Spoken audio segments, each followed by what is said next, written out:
Welcome back to the First Steps to Seeing Reality. This is episode 6.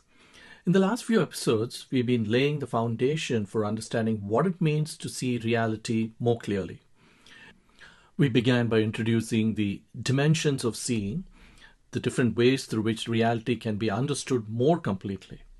Rather than relying on a single way of seeing, we discovered that clear perception is multidimensional. Each dimension reveals something the others cannot, and together they help us meet reality more fully.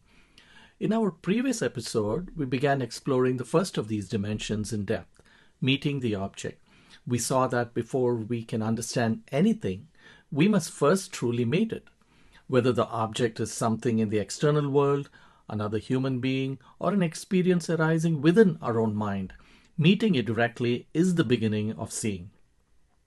We explored the difference between recognizing something and actually meeting it, and how much of life is spent relating not to what is present, but to what thought has already concluded about it.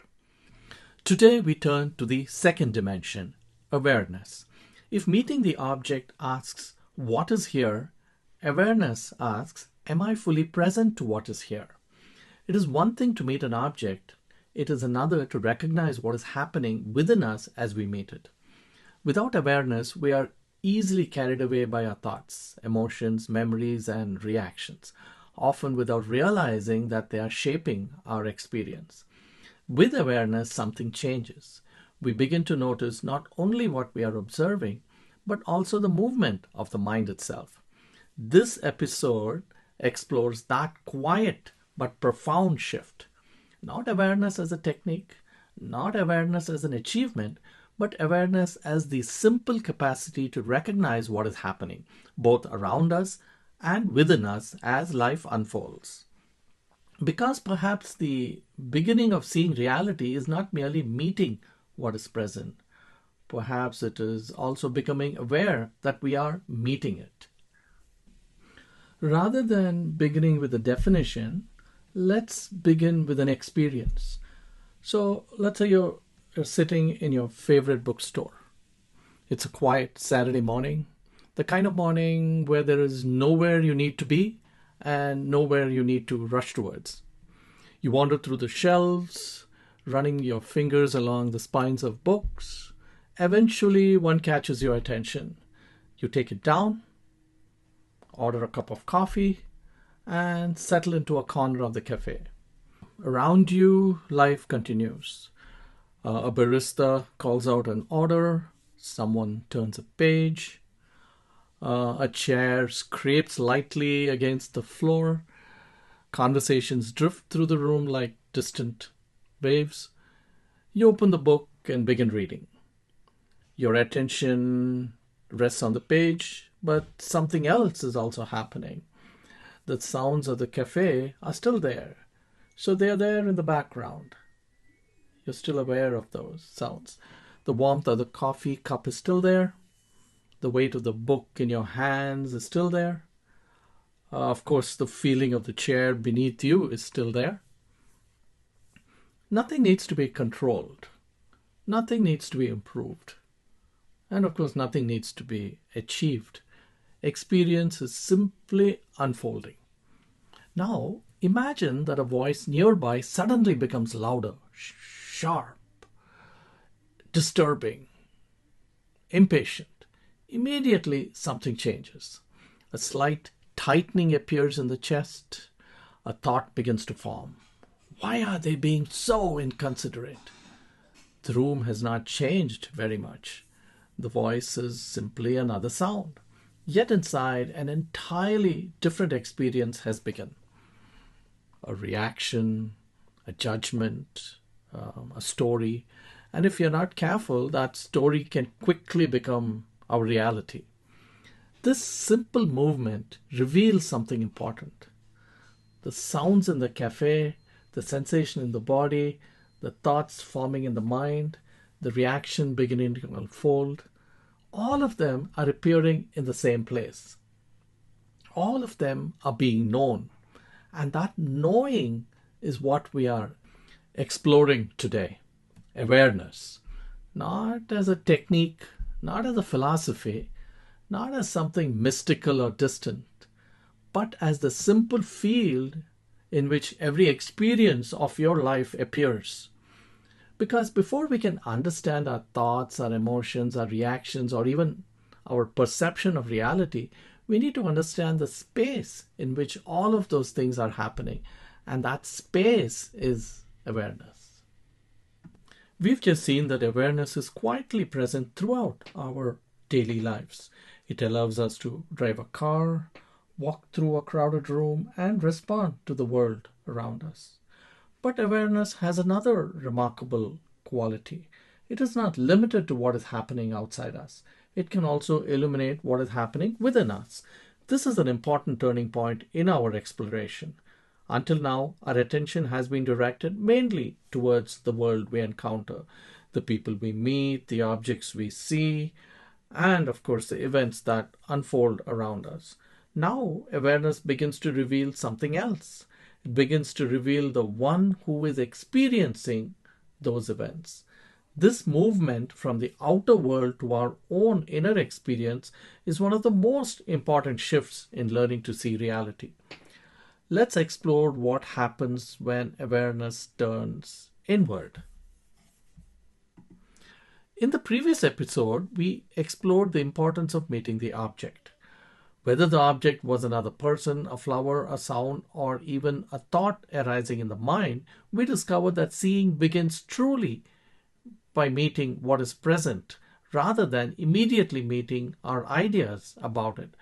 But meeting the object is only part of seeing. There is another question that quietly waits in the background. What is happening within us as we meet the object? Imagine that John is still sitting in the bookstore, café. The man across the room raises his voice. John hears a sound, that is the object, but almost immediately something else begins to happen. His chest tightens. A judgment appears. He is being inconsiderate. Irritation begins to arise. None of these are the man. None of these are the sound. They are John's own experience of what he has encountered. If John notices only the man, he has met the object. But if he also notices the irritation, the judgment, the tightening in his body, and the story beginning to form, something new has happened. Awareness has turned inward. For the first time, John is not only aware of what is happening around him, he is also aware of what is happening within him. This is an important shift. Until now, our attention has been directed primarily towards the world outside us. Awareness invites us to include another part of reality, our own experience, not to judge it, not to change it, simply to see it. Perhaps seeing reality is never only about the object. Perhaps it is also about recognizing the quiet movements that arise within us as we meet it. Because what we experience is shaped not only by what is happening around us, but also by what is happening within us. That is why awareness is such an essential dimension of seeing reality. Now let's try to reflect on what we just talked about. Think about the next interaction you have today. Perhaps someone says something you appreciate, or someone says something you dislike. As the words are spoken, notice not only what the other person says, but also what begins to happen within you. Notice the first thought, notice the first feeling, notice any tension in the body. Notice a story that may quietly begin to form. There is nothing to change, nothing to judge. Simply notice that alongside the outer event, there is also an inner experience unfolding. Perhaps seeing begins when we include both. Let's look at the single takeaway from this section we just looked at. Meeting the object allows us to see what is happening around us. Awareness turns inward, allowing us to see what is happening within us as we meet it. Both are essential dimensions of seeing reality. So far, we have seen that awareness can turn inward. It can notice not only the world around us, but also our own reactions to the world. But before we can explore awareness more deeply, it is helpful to recognize something that often gets unnoticed. Awareness is already present far more often than we realize. In fact, it accompanies almost every moment of our lives. One of the clearest examples of this happens while driving. Have you ever driven all the way to a familiar destination, perhaps your workplace or your home, and upon arriving realize that you remember very little about the journey? You stopped at traffic lights, you changed lanes, you adjusted your speed, you responded to other vehicles, and of course, you followed the road safely. Yet, when you arrive, you suddenly find yourself wondering, how did I get here? Most of us have had this experience. We often describe it by saying, I wasn't aware.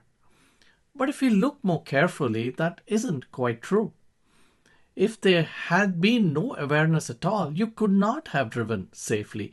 You would not have stopped when the traffic light turned red. You would not have noticed the car changing lanes in front of you. You would not have responded to a pedestrian crossing the road. Something was clearly aware. Otherwise, the drive could not have happened. This reveals something important. Awareness does not have to be dramatic. It does not have to feel special. It does not require effort. It quietly allows us to engage with the world from moment to moment. We experience this throughout the day. You walk through your home without consciously planning every step. You reach for a cup without calculating every movement of your hand. You hear someone call your name and naturally turn towards them.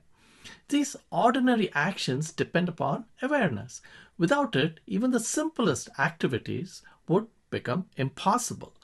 Basic awareness is simply this immediate knowing of what is present. The sound is heard, the road is seen, the body responds, and life unfolds. Nothing extraordinary is happening. And yet, awareness is there, making every experience possible. Perhaps awareness is much closer than we imagine. It is not something that occasionally appears. It is a quiet background that has been present during every conversation, every walk, every meal, every journey, and every ordinary moment of our lives. The question then is not whether awareness is present. The question is whether we recognize it. That is where our exploration now begins. Now let us reflect on what we have looked at in this section. Think about your drive to work this morning or the last time you walked a familiar route. How much of that journey do you actually remember? Even if your mind wandered, something remained aware enough to guide your actions safely. What does that suggest about awareness?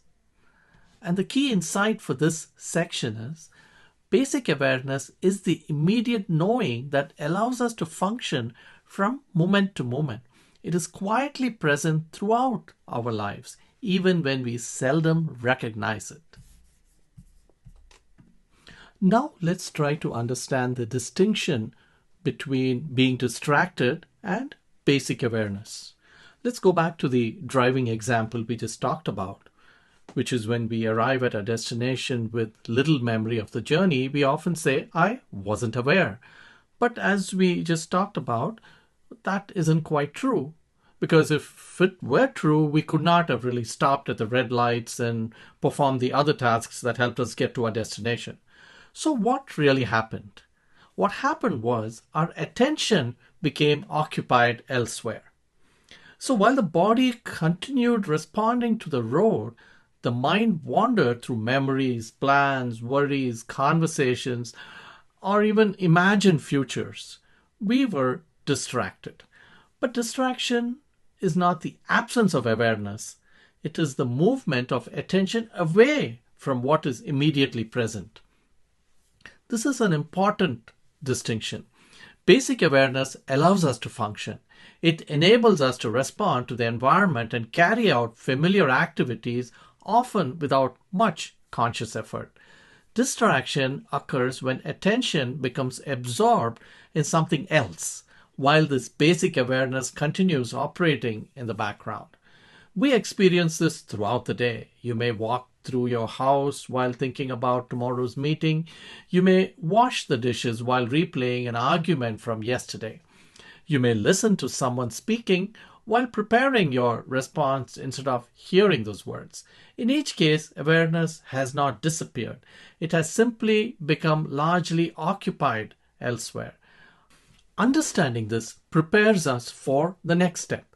If basic awareness allows us to function, and distraction explains why we often feel absent from the present moment, then another question naturally arises. Can we become aware that our attention has wandered while it is wandering? That question leads us to a deeper dimension of awareness, meta-awareness. So now let's reflect on this section that we just talked about. Think about a familiar activity you perform almost every day. Driving, walking, taking a shower, washing dishes. How often do you complete these acts while your mind is somewhere else? Did awareness disappear? Or did your attention simply become absorbed in something other than what you were doing? The single takeaway from this section is distraction is not the absence of awareness. Basic awareness continues to guide much of our everyday functioning. What is often absent is the recognition that our attention has wandered. At the end of the last section, which dealt with the distinction between being distracted and basic awareness, we asked a simple question. If you noticed where your attention was resting, what was it that noticed? This points to a remarkable capacity of the human mind. Not only can we be aware of the world around us, we can also become aware of our own experience while it is happening. We can notice that our attention has wandered. We can notice we have become absorbed in a thought. We can notice irritation beginning to arise. We can even notice excitement building. And we can notice that we have been living on autopilot for the past few minutes. This capacity is often called meta-awareness. Quite simply, it is the awareness that we are aware. Let us return to John in the bookstore café. The man across the room raises his voice. John's attention immediately moves towards that sound. Almost instantly, thoughts begin to appear. He is being inconsiderate. People should know better. For a few moments, John is completely absorbed in these thoughts. Then something different happens. Without trying to stop the thoughts or replace them with better ones, John simply notices them. He realizes, I've been caught up in the story about this man. Nothing outside has changed. The man is still speaking loudly. The cafe is exactly as it was a moment ago.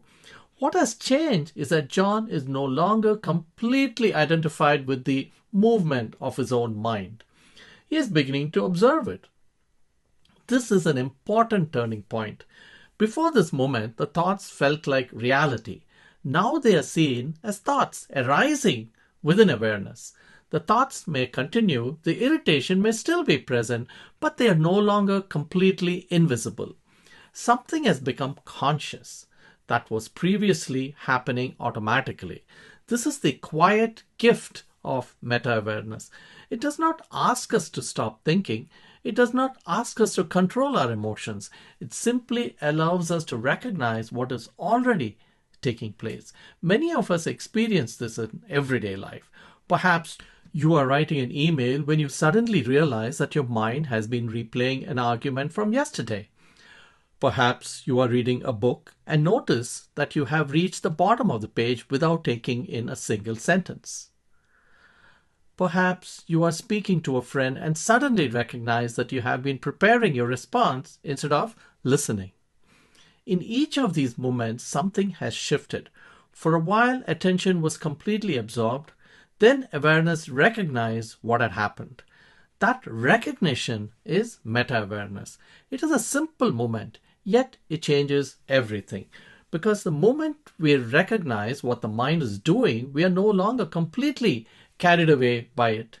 Perhaps this is one of the most important capacities we possess, not because it removes our thoughts, but because it allows us to see them while they are unfolding. And what is seen clearly begins to lose its unconscious power over us. Now let us reflect on the section we just covered, which is on meta-awareness. As you listen to these words, notice where your attention is. Has it remained with the podcast? Has it wandered to something that happened earlier today? Has it drifted towards something you need to do later? Whatever you discover, notice one more thing. Something recognized where your attention had gone. Rest there for a moment. And now let's look at the key insight from the section on meta-awareness. Meta-awareness is the mind's ability to recognize its own experience as it unfolds. It is not the absence of thought, but the quiet recognition that thought is occurring. Before we continue, it is helpful to clarify one point about language. So far in this episode, we have distinguished between two closely related ideas. The first is awareness itself, the ever-present field in which every sound, thought, emotion, sensation, and experience appears. The second is meta-awareness, the capacity to recognize what is taking place within that field. For example, a thought may be present. Meta-awareness recognizes, I am thinking. An emotion may arise. Meta-awareness recognizes, I am becoming irritated. Attention may wander. Meta-awareness recognizes, my attention has drifted. This distinction is important because it helps us understand how awareness operates. However, in everyday conversation, we rarely use the term meta-awareness. We simply say, become aware of your thoughts. Become aware of your emotions. And lastly, become aware that your attention has wandered. In these examples, the word awareness is being used to mean the recognition of experience. That is meta-awareness. To keep our discussion natural and easy to follow, from this point onwards, we will use the word awareness in this everyday sense. Whenever we speak about becoming aware of a thought, emotion, a reaction, or the movement of attention, we are referring to what we have just called meta-awareness. The distinction remains in the background, the simpler language remains in the foreground. With that understanding, let us explore how attention moves, how distraction occurs, and how awareness allows us to recognize both. In this section, we will discuss the distinction between awareness and attention. If basic awareness is quietly present throughout our lives, another question naturally arises. Why do we sometimes feel completely absorbed by one thing, barely noticing anything else? The answer lies in understanding the difference between awareness and attention. Although we often use these words interchangeably, they are not quite the same. Attention is selective. It moves from one object to another. Right now, your attention is probably on hearing these words. A moment later, it may shift to a sound outside the room, then perhaps to a thought about something you need to do later today. Attention is constantly moving. Awareness is different. Awareness is the space within which attention moves. Imagine sitting in a quiet park. Children are playing nearby, birds are singing, a breeze brushes against your face. You notice the warmth of the sun. Perhaps you became aware of your breathing. All of these experiences are present at the same time. Now imagine that one child suddenly calls out loudly. Immediately your attention moves towards that sound. The other sounds do not disappear. The breeze does not stop. The warmth of the sun remains. The park is still there. Only your attention has shifted. Awareness, however, has remained open to the whole experience. The distinction is important because much of our psychological life is shaped by wherever attention happens to settle. John is sitting in a bookstore café. Someone across the room raises their voice. Immediately, John's attention moves towards the disturbance. A thought appears. Why is he speaking so loudly? Another thought follows. People should be more considerate. Soon, his attention is no longer resting on the cafe itself. It has become absorbed in the story unfolding within his own mind. The sounds of the cafe continue, the smell of coffee remains, people continue reading and talking quietly. Reality has not disappeared, but John's attention has narrowed around a single event and the thoughts that followed it. This happens to all of us. A single comment captures our attention, a painful memory captures our attention, an anxious thought captures our attention. Soon, the rest of reality fades into the background. The world becomes as small as whatever currently holds our attention. Awareness is different. Awareness does not force attention to move. It simply recognizes where attention is resting. It notices when attention has become absorbed in a thought, a memory, an emotion, or a story. That simple recognition begins to create space. Not because anything has been controlled, but because what was previously unconscious has become visible. Understanding this prepares us for the next step. If awareness can recognize where attention is resting, can it also recognize the movement of the mind itself? This brings us to an even deeper dimension of awareness. Let's kind of reflect on what we just talked about, which is the distinction between awareness and attention. Notice where your attention is right now. Is it on these words that you're hearing, on a sound nearby, on a thought about something else? Whatever your answer, something notice where your attention was. What is that? And let's look at a key insight. Attention moves from object to object. Awareness is the quiet presence that recognizes where attention has gone.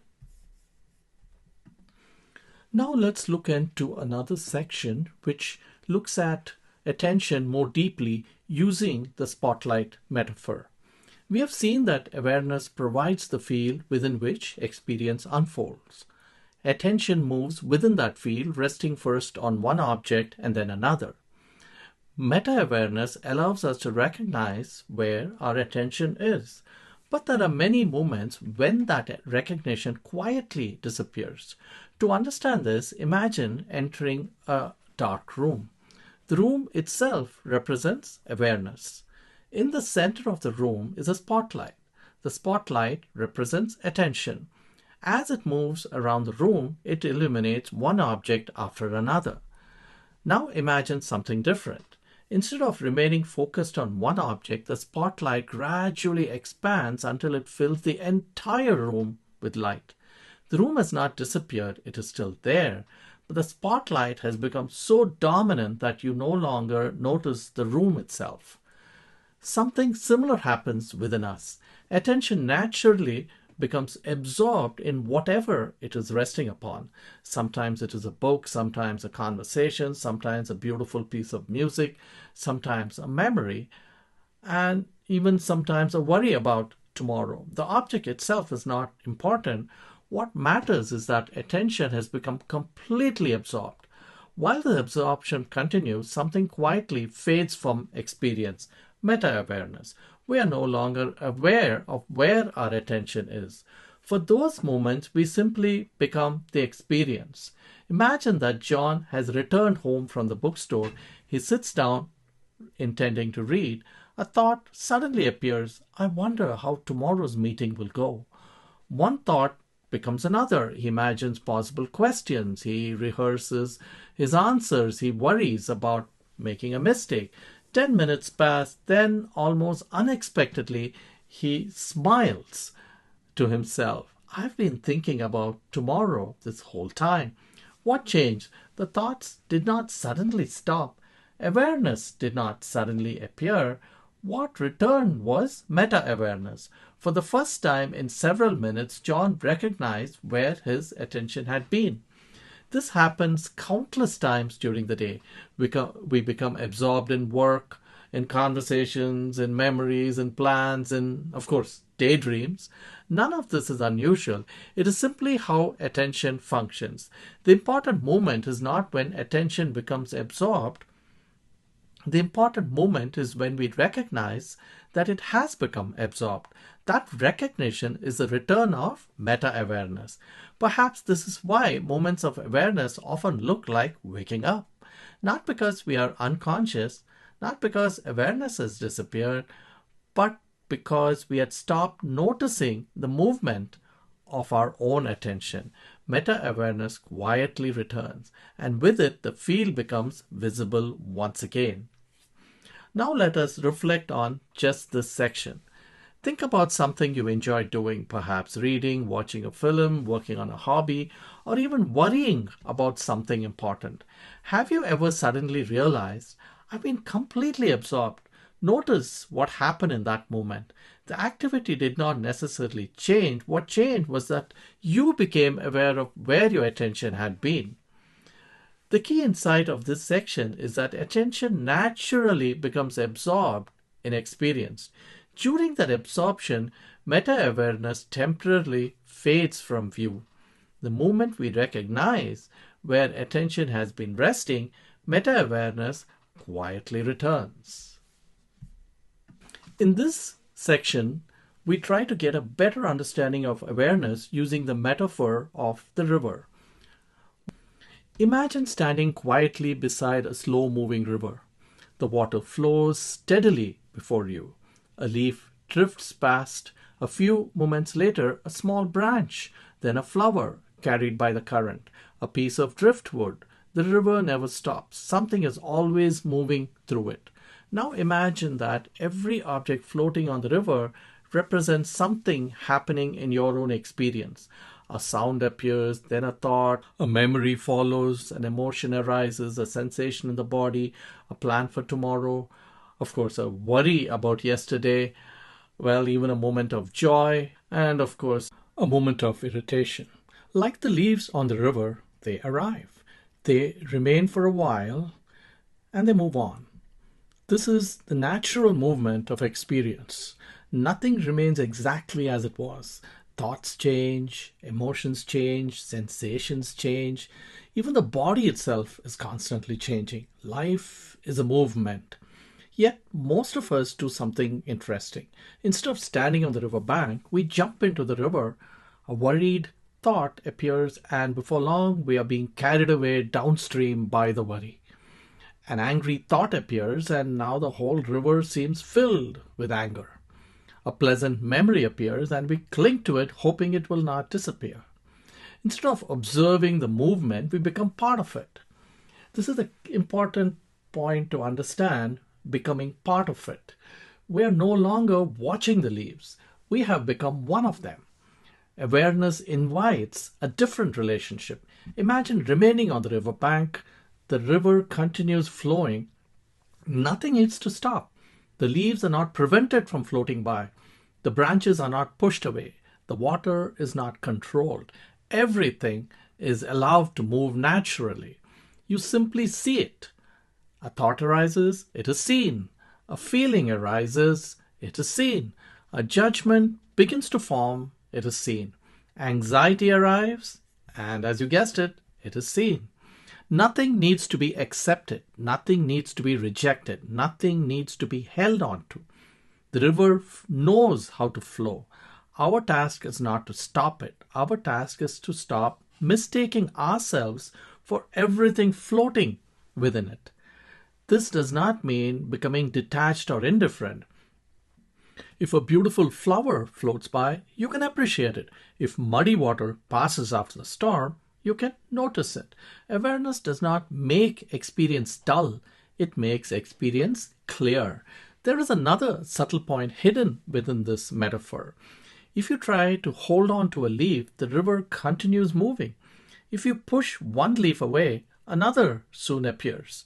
The flow cannot be controlled by grasping or resisting. Our minds work in much the same way. Trying to suppress every unpleasant thought often gives it even more energy. Trying to cling to every pleasant experience often creates disappointment when it inevitably changes. Awareness discovers another possibility, not grasping, not resisting, simply seeing. As this way of seeing matures, something remarkable begins to happen. Thoughts still rise, emotions still rise, reaction still rise, but they're no longer mistaken for who we are. They become experiences moving through awareness rather than identities we must carry. Perhaps this is one of the simplest ways to understand awareness. Awareness is not another object flowing in the river. It is the quiet presence on the riverbank that sees the entire flow without needing to interfere. Now let us reflect on this metaphor of the river. The next time you notice a strong thought or emotion, imagine yourself standing beside the river. Ask yourself, am I watching this leaf pass by, or have I climbed onto it and allowed it to carry me downstream? Sometimes the single question is enough to transform your relationship with the experience. A key insight is thoughts, emotions, sensations, and reactions are like leaves floating down a river. They naturally arise and pass away. Awareness is not another leaf in the current. It is a quiet presence that sees the entire flow without becoming carried away by it. Now let's look at awareness in daily life, where awareness actually matters.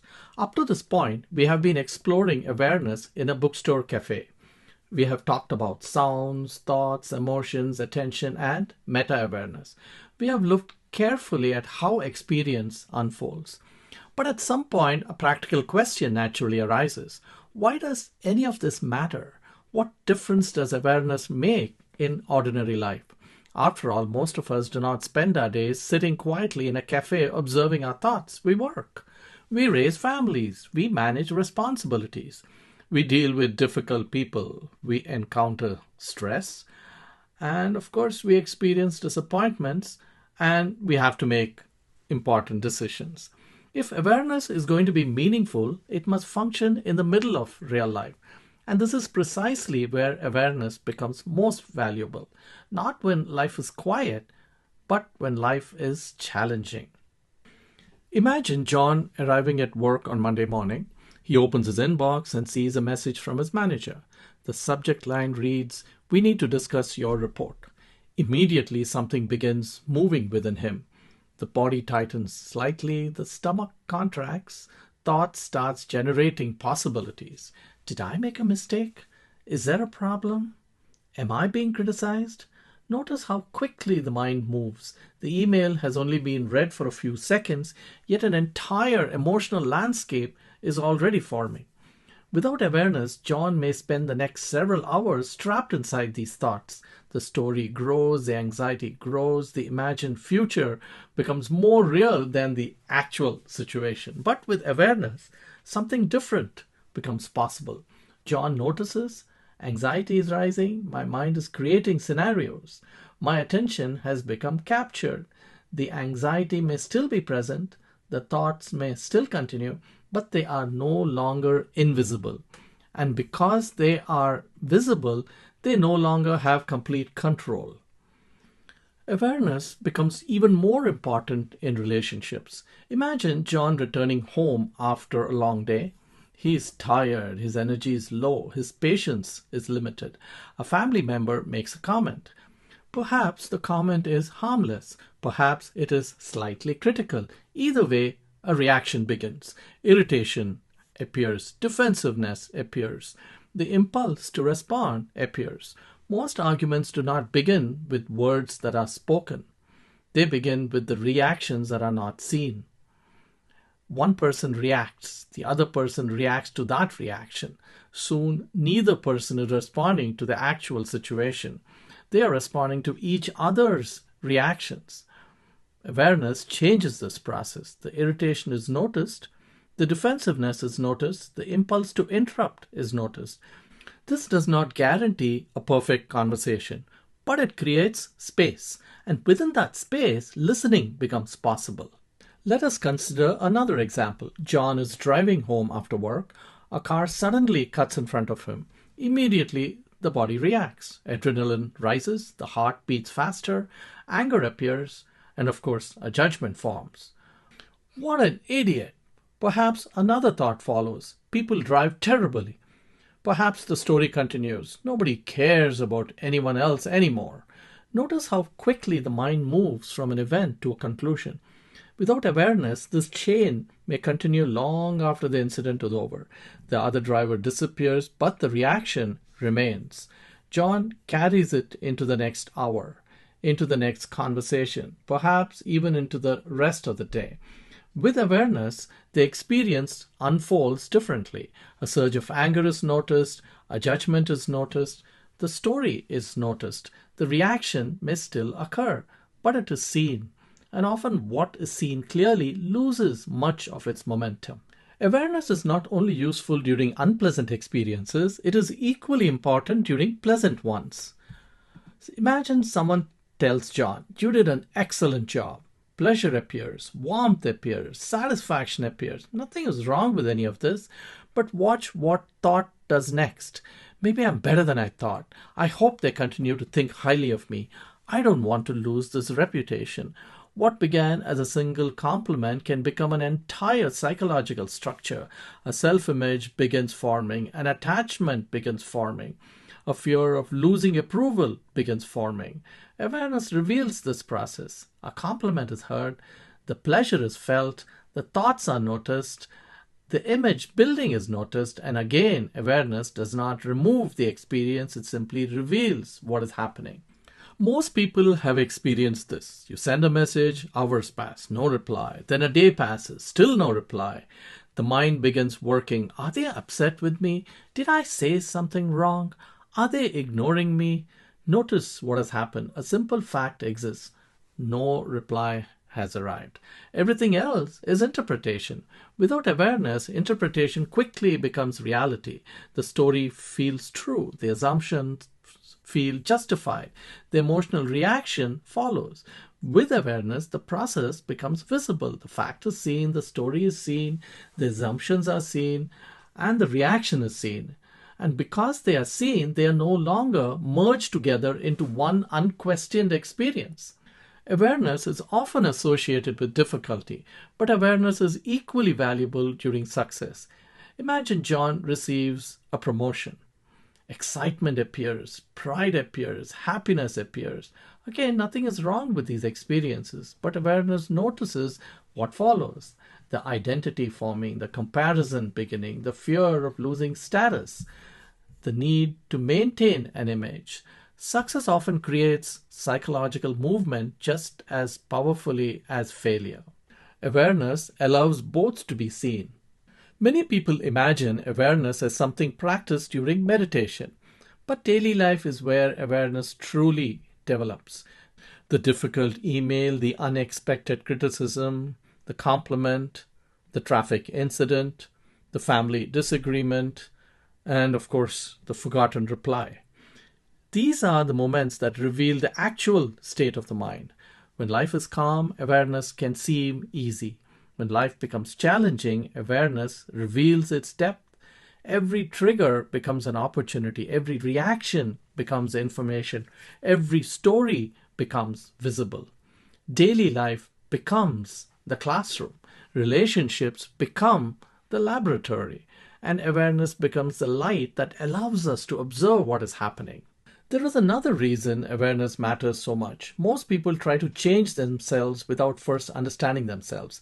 They try to eliminate anger, reduce anxiety, improve relationships, become more patient, become more confident. But if the underlying movements remain unseen, change often becomes another struggle. Awareness comes first. Understanding comes second. Change follows naturally. What is clearly seen begins to transform, not because it is forced, but because understanding has entered the process. Perhaps the deepest value of awareness is not that it solves problems. It is that it changes our relationship to problems. The criticism is still received, the traffic still happens, the anxiety still appears, the praise still arrives, life continues, but now there is seeing. The reaction is visible. The story is visible. the identification is visible. And what is visible no longer operates entirely in darkness.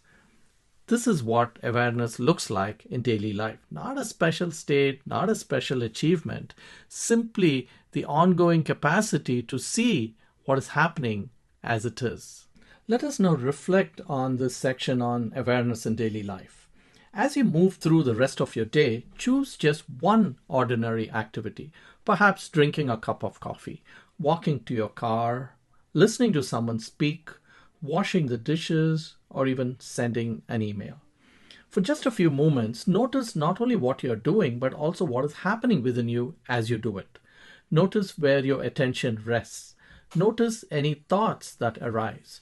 Notice any emotions that quietly appear. Nothing needs to change. Nothing needs to be controlled. Simply allow awareness to accompany whatever is already happening. Perhaps you will discover that awareness is not something reserved for special moments. It has been quietly available in ordinary living all along. Now let us look at an insight in this section on awareness in daily life. Awareness becomes meaningful in the ordinary moments of life. Emails, conversations, traffic, criticism, praise, and relationships all reveal the movements of the mind. Awareness does not remove these experiences, it makes them visible, and what is seen clearly no longer operates unconsciously in the same way. Now let us look at a section on the maturation of awareness. Awareness rarely transforms our lives in a single moment. More often, it matures quietly, not by becoming something new, but by becoming available sooner. At first, we often recognize what happened only after it is over. John leaves the bookstore. As he walks home, he thinks back to the man who raised his voice. Only then does he realize, I became irritated. The moment has already passed, yet something important has happened. For the first time, John has seen his reaction.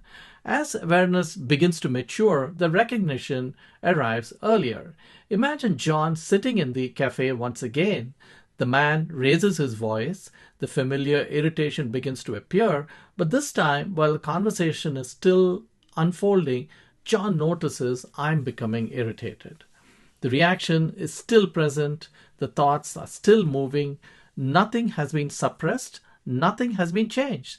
The difference is that the reaction has become visible while it is still happening. With time, awareness becomes even more immediate. Before the irritation fully develops, John notices a slight tightening in his chest. A thought begins to form, a judgment starts to appear. Almost at the same moment, awareness recognizes the movement. Nothing has yet become a story. The experience is simply being seen as it unfolds. This is not because John has become a different person. It is not because he has learned to control his mind. It is because awareness has become available earlier in the process. The gap between experience and recognition has become smaller. This quiet maturation can be observed throughout our lives. At first, we realize afterwards that we were anxious. Later, we notice anxiety while it is present. Eventually, we begin to recognize its first signs as they emerge. The same is true of anger, fear, jealousy, excitement, even joy. The movement is always the same. Recognition comes closer to the moment itself. There is no finish line. There is no final stage of awareness to achieve. There are simply moments of clear seeing. Each moment of seeing allows the next moment to become a little more natural. Awareness does not mature because we force it to. It matures because the mind gradually becomes more familiar with observing itself. Perhaps this is one of the gentlest transformations available to us. Not becoming someone new, but seeing ourselves a little sooner than we did yesterday. Now let us reflect on this section on the maturation of awareness.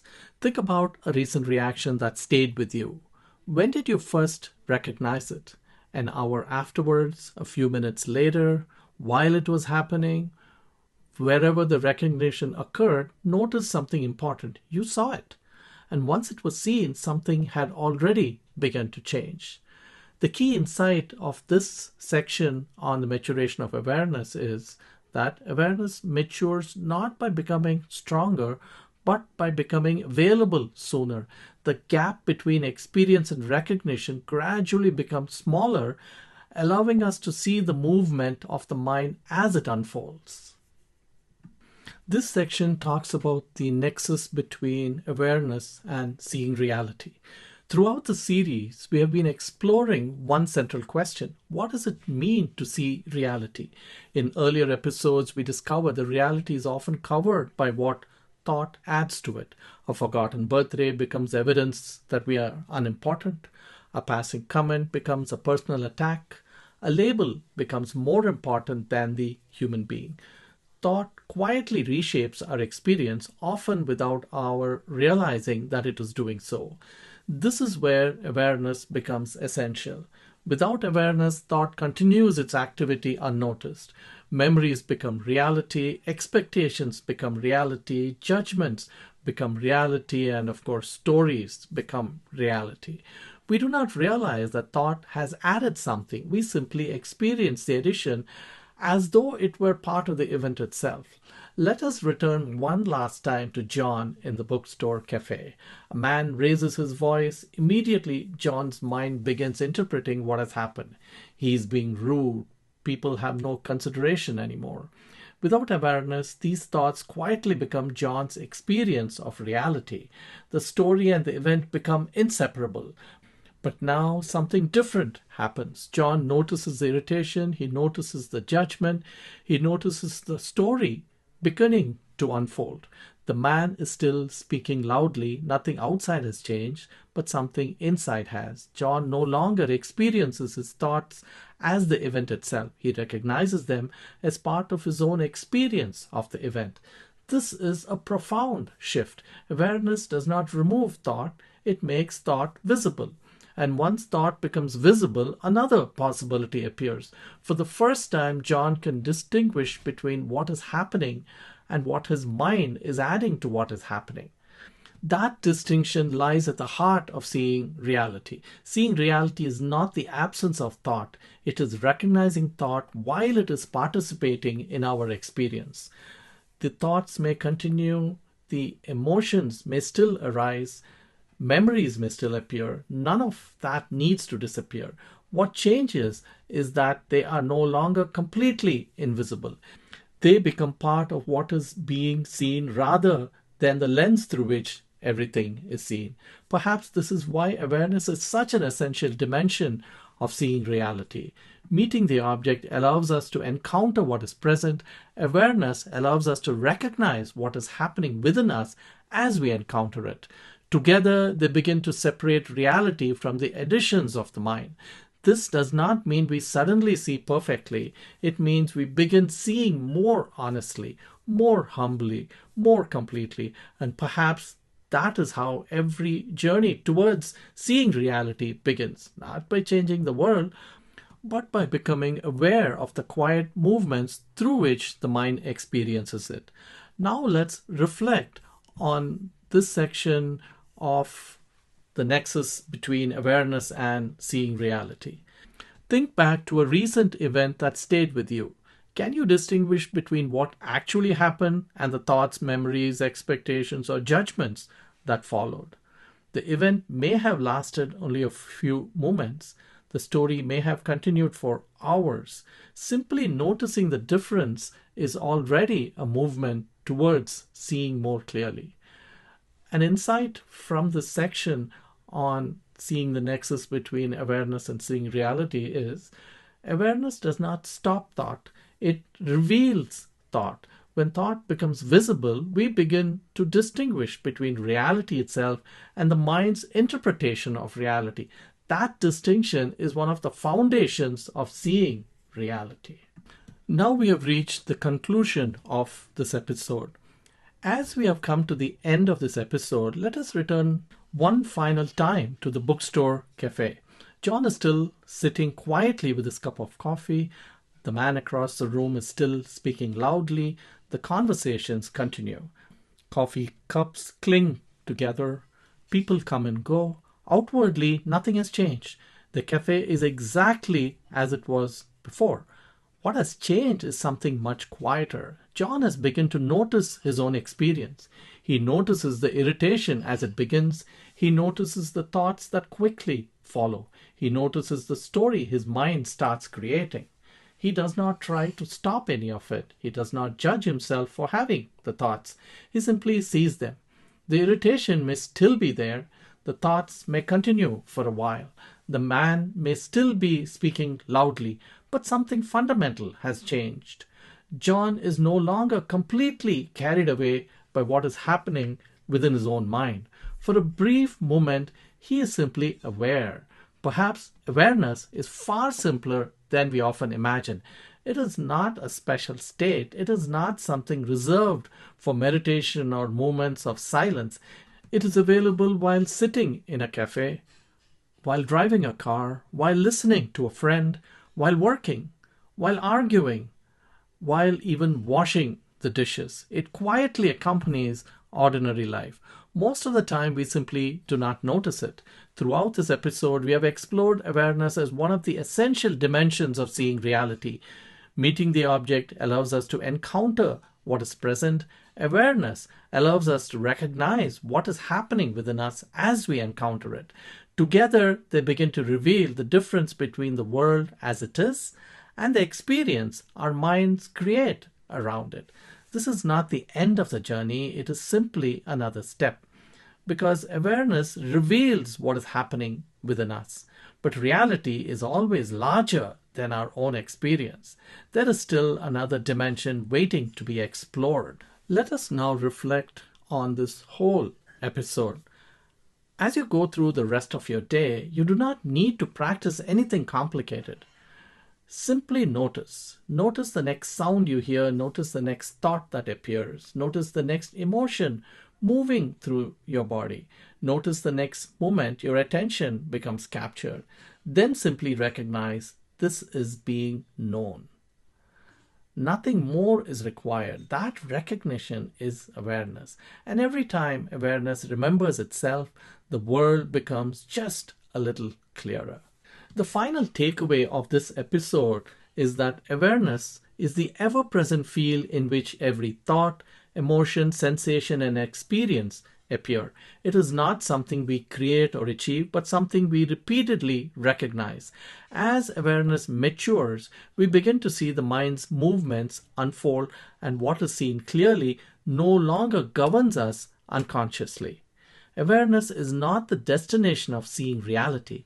It is the light that makes the journey possible. Now let's look at what is up in the next episode. In the next episode, we will explore another essential dimension of seeing reality, broad context. Awareness helps us recognize what is happening within us. Broad context helps us recognize what may be happening beyond what we immediately see. Because reality is always larger than our first impression. And learning to widen our view may be one of the most important steps towards seeing another person, another situation, and even ourselves more completely. Until then, may your awareness continue to quietly illuminate each ordinary moment. Before we finish, I'd like to leave you with one final thought. Imagine that John is still sitting in the bookstore cafe. A man across the room suddenly raises his voice. John notices the sound, he notices the tightening in his chest, he notices the irritation beginning to arise, he notices the story forming. Awareness does its work, the reaction is visible. But now another question appears. Is that enough? John knows what is happening inside himself, but does he know what is happening inside the other person? Perhaps the man just received devastating news. Perhaps someone he loves has been taken to the hospital. Perhaps he's frightened. Perhaps he is overwhelmed. Or perhaps he is really being inconsiderate. At this moment, John simply doesn't know. Awareness has revealed his reaction. It has not yet revealed the whole situation. And this is an important realization. Much of our suffering comes not only from unconscious reaction, but also from incomplete understanding. We see a single moment and mistake it for the whole story. We see one action and assume we know the person. We hear one sentence and believe we understand the relationship. Reality is almost always larger than what first appears. Awareness helps us see our lens. The next dimension helps us see the wider landscape. Awareness asks, what is happening within me? Broad context asks, what else might be happening here? One reveals the observer, the other reveals the world surrounding the observer. Both are necessary if we are to see reality more completely. In our next episode, we'll explore this wider dimension of seeing.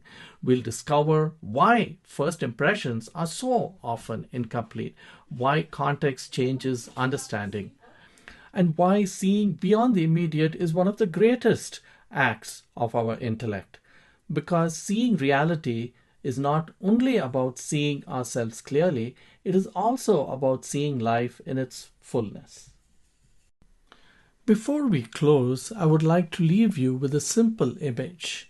Imagine a soft pillow in the shape of the earth, a soft earth, and imagine yourself holding it gently, hugging it, giving it all the love you can. Because this earth includes all of us, humanity, animals, plants, the environment, everything living together on this small planet. Perhaps from time to time we can return to this image, a soft earth held with care. If you found something meaningful in this episode, please tell others about it. This is first steps to seeing reality, and perhaps the first step is simply to begin noticing. Thank you for listening.